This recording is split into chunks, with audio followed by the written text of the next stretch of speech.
Let's put an NFL spin here on some of the headlines, dudes. And I think the biggest one right now, there's no question, the suspension of Cardinals wide receiver Deandre Hopkins out of the first 6 games now of the year. So, Reid, it's a 2-part question, but I'll start with the first part here. How does this impact your thinking when it comes to Arizona's season win total, which is currently set at 9 on the DK Sportsbook?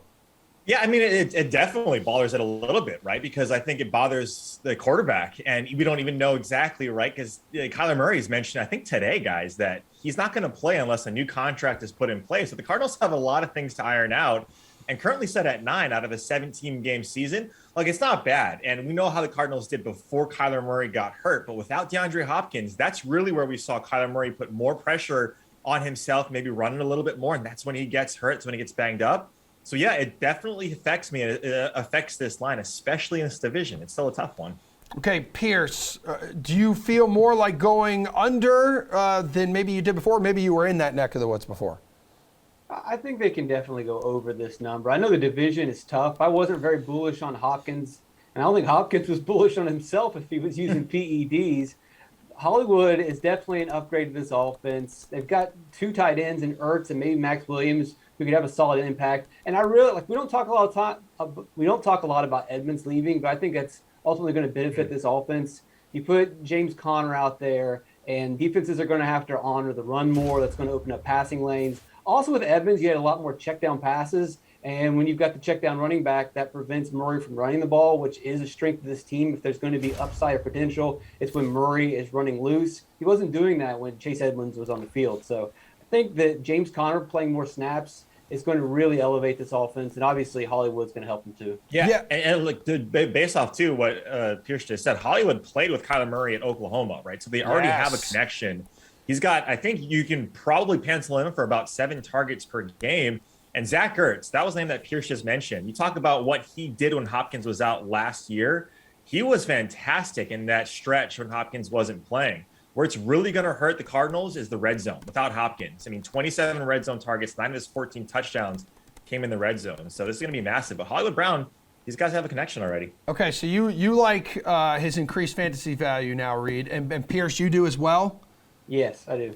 Okay, cool. Let's go to the next question then. We already mentioned Hollywood Brown getting traded, but there was another huge trade that kind of overshadowed the draft there for a little bit. A.J. Brown going from the Titans to the Eagles, and on the DK Sportsbook, his season receiving yards total is set at 1,009.5. Does he get there, though, with Jalen Hurts under center, Pearce? I don't think so. We are hyping Philly up because they made the playoffs, but you look at the way they got into the playoffs. They played the Giants twice, and they played the Commanders twice.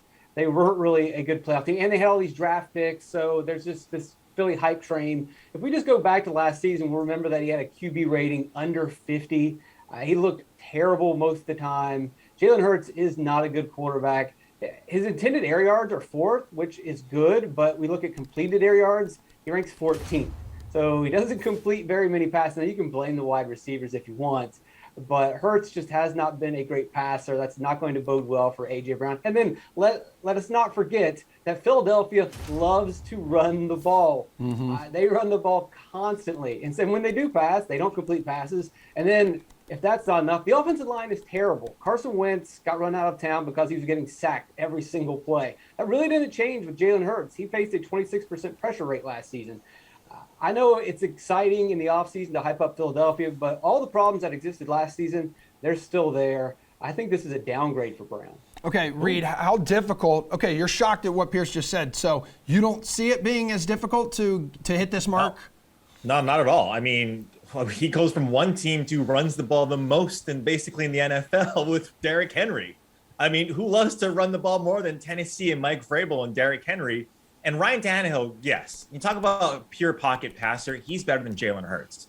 But what we don't know, and yes, I'm going down narrative street, a street that Pearce rarely goes on, is like these guys are really good buds. I mean, we just talked about Kyler Murray and Hollywood Brown and how that can help. We see what happens with Joe Burrow and Jamar Chase. Now, I'm not saying that's the case in one iota, but that does make a difference. And you take a look at this number, guys. It was around 909.5, I think, when this trade happened. Now it's gone up 100 yards, meaning a lot of people are on this going on the over. And A.J. Brown, in 2 of his last 3 seasons, has gone over 1,000 yards with Derrick Henry being the best running back in the NFL. So granted, I agree with Pearce that in Philadelphia, it's a little bit wonky in terms of how it's going to operate because, you have some other players there like Devontae Smith, Dallas Goedert. But A.J. Brown in this offense, I think, can really open up a lot. So I'm going over. I like it. Yeah, he's been a difference maker, at least like fantasy-wise, in a low volume, like passing offense before. 2020, Reid, PPR scoring per game. Let's see, he ranked 7th there when the Titans had just 485 pass attempts. Yeah, if he can stay healthy, what he does at the end of games, too, is massive. All right, so Kenny Pickett is your favorite, Reid, for Offensive Rookie of the Year at plus 500. Is he your favorite? So he's the favorite on the DK Sportsbook.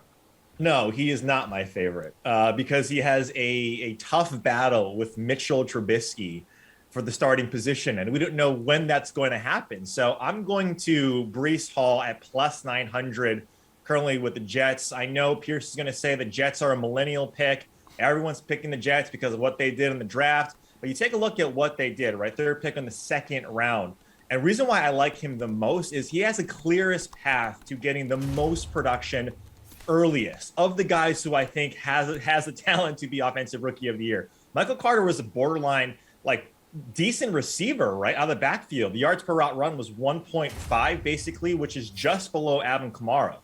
Now, when you take a look at Michael Carter and his draft capital, it was 4th round. What did the Jets do? They went on and they got Breece Hall in basically the end of the 1st, beginning of the 2nd.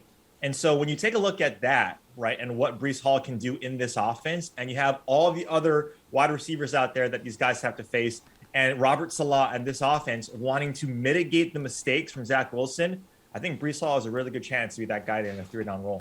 All right, who is your favorite for Offensive Rookie of the Year, Pearce? Who do you like?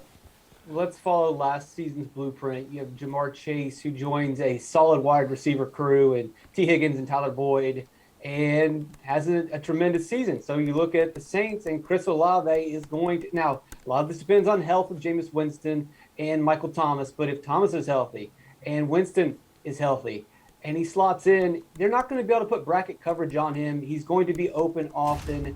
It could be a very aggressive pass game. And also, Taysom Hill, it remains to be seen what's going to happen here. But it seems like they've been planning this tight end thing for quite a while. When he signed that contract, they put in reception props and incentives. So although it might seem like it's a new thing to us that, he's going to be a tight end, that this might have been in the works for over a season now. And if Hill ends up being an exceptional tight end, that could be a really explosive offense. And I think Olave is just going to have tons of opportunities to score points.